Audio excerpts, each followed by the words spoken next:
la casta política, o la clase política, como a ti te gusta más decir, están incrementando la deuda de una manera disparatada. En época electoral, evidentemente, el gasto siempre tiende a aumentar, pero esta vez, gracias a el dinero del Banco Central Europeo, a la expansión cuantitativa, se han roto todos los controles. Bueno, controles no ha habido nunca, pero quiero decir que se ha roto toda la vergüenza. Y concretamente la cifra que hay del mes de enero y parte del mes de febrero es que las comunidades autónomas y los ayuntamientos están incrementando el gasto entre el 40 y el 65% respecto al gasto que tuvieron el año pasado. Es decir, es una orgía total y absoluta de despilfarro que además que va a seguir incrementando nuestra deuda, que ya no hay manera de devolver, porque tú hablabas antes de que la deuda griega está en el 180% del PIB, pero es que la deuda española, la deuda total, no la deuda computable a efectos de Bruselas, que solo es una parte, está ya por encima del 145% del PIB y está creciendo vertiginosamente. Acercándonos a Grecia. Sí, bueno, pero vamos, no, hemos superado, ya da lo mismo, es decir, hemos superado el umbral de que la deuda sea manejable y pueda ser devuelta. Eso ya lo hemos superado y, por tanto, que debamos el 145% del PIB o el 170% da exactamente igual, porque no lo vamos a poder devolver. Pero fíjate que lo que encuentro absolutamente vergonzoso, como dentro de las 4 elecciones que este año van a decidir el destino de España, y digo que van a decidir el destino de España porque nuestra burbuja de deuda no podrá aguantar 4 años más de déficit y gasto sin control, porque en 4 años las pensiones se van a tener que reducir sustancialmente, porque la caja de pensiones habrá desaparecido en poco más de 2, y porque para conseguir los crecimientos anuales del PIB que se están dando entre 9 y 10.000 millones de euros anuales es a costa de incrementar la deuda. El año pasado, concretamente, el crecimiento fue de 9.000, la creación de riqueza en España fue de 9.200 millones de euros, a costa de incrementar la deuda computable en 70.000 millones y la deuda exterior neta en 30.000 millones, lo cual evidentemente es un camino cierto al abismo. Y es un camino cierto al abismo porque, mientras tanto, el número de personas que sufren privaciones materiales graves, que ahora son más de 3 millones, y la definición de privación material grave son personas que sobreviven con 300 euros al mes, está creciendo exponencialmente. Mientras que las élites económicas y financieras son las que siguen marcando las prioridades económicas y la agenda política en detrimento de la mayoría de los intereses de la población. Y aquí quiero resaltar unas declaraciones que hizo, no sé si fue ayer o anteayer creo que fue, porque lo leí ayer, de el presidente de la patronal de las grandes constructoras españolas, Seopan, que es de una desvergüenza y de una falta de honestidad como no se ha visto, como yo la verdad es que no recuerdo en mucho tiempo. Y es que a esta gente ya le da igual, se ha quitado la careta y están diciendo, oiga, vamos a dejarnos de historias, que aquí los que mandamos somos nosotros. Fijaros, queridos amigos, lo que pretende el presidente de las constructoras, Seopan. Lo que le exige al gobierno es que realice un plan de inversiones de 68.000 millones de euros en el próximo cuatrienio, que significa que cada año se realice una obra pública de 17.000 millones de euros cada año. Para que se den cuenta lo que esto significa, porque aquí hablamos de los millones de euros y no nos dan ni frío ni calor, vuelvo al crecimiento. El PIB, si este año el PIB del gobierno se cumpliera, la riqueza que se crearía en España este año sería de 9.500 millones de euros.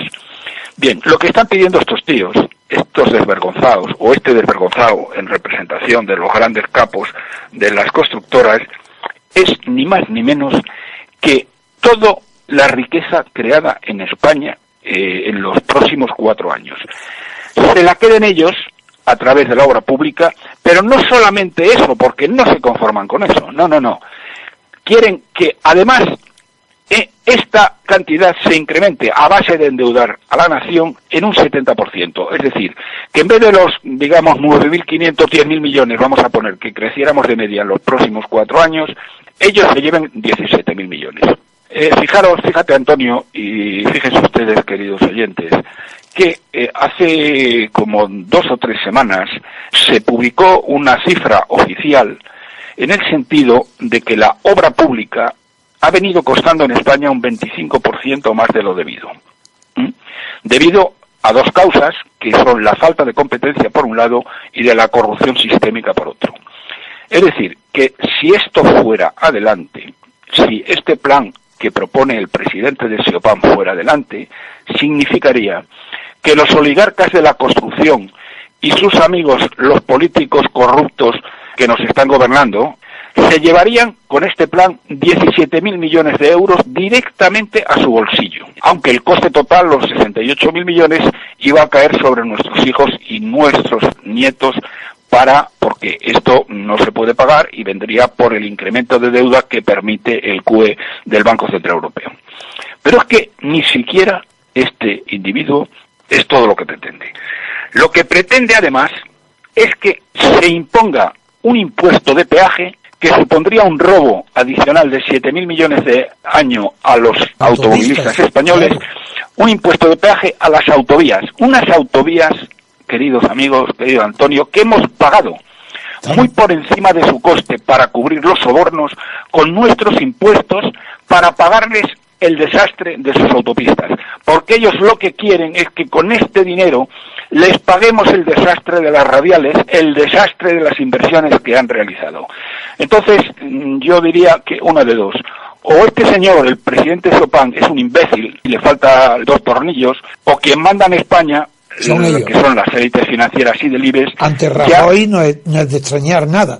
Ya, no, quiero decir que el que este señor haya salido con esta barbarie, porque no se le puede denominar de otra manera, es que lo dicho, o es que es tonto, o las élites financieras y del IBEX ya ni se molestan en disimular que son los que mandan. Entonces, yo diría una cosa que es bastante obvia: que cualquiera que vuelva a votar a esta mafia de corruptos y saqueadores, que son el PSOE y el PP, será tan culpable como ellos del desastre económico y social que están generando. Y quienes el domingo en Andalucía voten a Susana Díez o al PP estarán votando el hambre o la miseria para sus hijos y sus nietos mañana. Verdaderamente el tema es que no hay por dónde cogerlo, y esto se extiende además. La diferencia de renta y riqueza entre las distintas clases sociales nunca ha sido tan aguda desde que existen serias estadísticas en España como la que es ahora. Somos el segundo país de la Unión Europea con una distribución más desigual de la renta. Muchos de ustedes recordarán, y tú, Antonio, probablemente recordarás, que en bancos y en empresas, en el año 1975, por fijar el momento en que empieza la infausta transición, pues podía ser de 25-1, la diferencia entre el mayor salario y el salario del presidente y el salario del conserje. Bueno, estas diferencias han pasado hoy de 300-1, pero fíjate, para ser más concreto y sin ningún tipo de justificación, voy a poner 2 ejemplos. El ejemplo de los 2 mayores bancos de este país, el Banco de Santander y el BBVA. En el año 2007, porque las remuneraciones hayan aumentado de esta manera brutal, puede entenderse, por ejemplo, perfectamente, gentes como los gestores de Apple, los gestores de Google, los gestores de Microsoft, etcétera, que han creado riqueza para los accionistas de una manera brutal, y por lo tanto es lógico que sean remunerados en consonancia con el incremento del valor de las acciones. Pero es que estos tíos en España, en el IBEX en general, salvo 2 excepciones, no solamente no han creado riqueza para el accionista, es que han destruido riqueza para el accionista. Y esos son 2 ejemplos que les quiero poner. Empiezo por el Banco de Santander. En el año 2007, querido Antonio, queridos oyentes, la cotización de las acciones del Banco de Santander estaba por encima de 13 euros. A día de hoy es menos de la mitad. Ayer estaban 6,44, esta mañana no lo he visto, pero puede estar en 6,5 o de ese orden. Es bien cierto que ha habido ampliaciones y que se han repartido dividendos, pero la inflación ha crecido una barbaridad desde entonces. Entonces, si las remuneraciones de los directivos hubieran estado ligadas, como debe ser, a la evolución de las cotizaciones, estas deberían ser la mitad o menos en términos reales. ¿Pero qué ha ocurrido? Es justo lo contrario. Han destruido la mitad del valor de sus accionistas y sus remuneraciones las han subido Antonio, a casi el doble. Sí, han multiplicado por el BBVA, 4. donde, por cierto, su servicio de estudios está inequívocamente al servicio más abyecto del poder, cualquiera que sea esta. El servicio de estudios del BBVA negó la existencia de la burbuja en su momento. Después negó la crisis. Y después anunciaron los brotes verdes junto con Zapatero. Y hoy están mintiendo como bellacos con el crecimiento del PIB que utiliza el gobierno, precios constantes, y no le explican a la gente que el PIB, que este PIB a precios constantes no mide la creación de riqueza, que solo se mide calculando los precios de mercado. Es decir, restándole la caída de precios. Bien, ¿qué pasa con el BBVA? Sus acciones estaban en el año 2007 en 18 aproximadamente. Y hoy están justo en la mitad, poco más de 9. Y en el año 2014, la creación de valor para el accionista fue de exactamente cero. ¿Y qué ha hecho el presidente del BBVA? Pues ha decidido extender los bonus a 400 directivos. Este año, es una noticia de esta mañana, del diario Expansión, frente a 160 que eran los anteriores. Es decir, que se reparten un dinero que no han generado, que se reparten un dinero que no han creado mientras expolian sin piedad a los accionistas. Pero bueno, ese es un problema de los accionistas. El problema mayor que tenemos nosotros es que Rajoy nos expolia a nosotros y no podemos vender las acciones de España que tenemos, como los accionistas del BBVA o del Santander podrían vender las acciones que tienen y colocarlas en otros sectores que den mucho más dinero, como puede ser la biotecnología o la tecnología, y además hacerlo en dólares, que el dólar está subiendo de forma impresionante. Pero bueno, esto es lo que quería decir. Estamos lanzándonos a un programa de gasto masivo, financiado con deuda, que nos lleva al desastre total y absoluto. Bien, Roberto.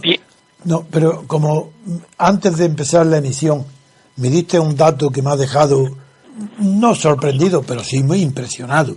Me diste el dato que España en una... Sí. Bueno, esto... Bien.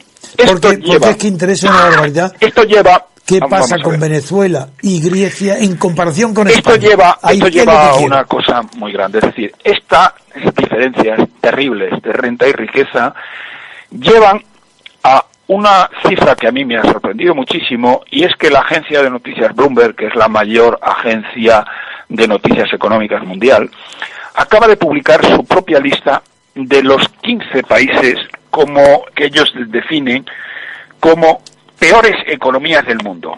¿Qué entienden ellos por peores economías del mundo? Y leo textualmente, entre comillas, aquellas economías donde vivir y trabajar es más doloroso para una mayoría de la población. Eso. Es decir, aquellas economías donde vivir y trabajar es más dolorosa para una Eso economía. Es lo que antiguamente no, pero hace en los años de donde yo me ocupaba activamente de la dirección política de la oposición al franquismo, a Franco, se llamaba el índice de malestar.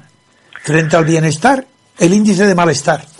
Sí. Bueno, pues sí, es una cosa así, pero en concreto ellos lo definen de esta manera. Por tanto, el dato que les voy a dar significa el lugar que ocupa España entre los países donde vivir y trabajar, repito, es más doloroso para una mayoría de la población. En este ranking de las 15 peores economías del mundo, Venezuela ocupa el primer lugar.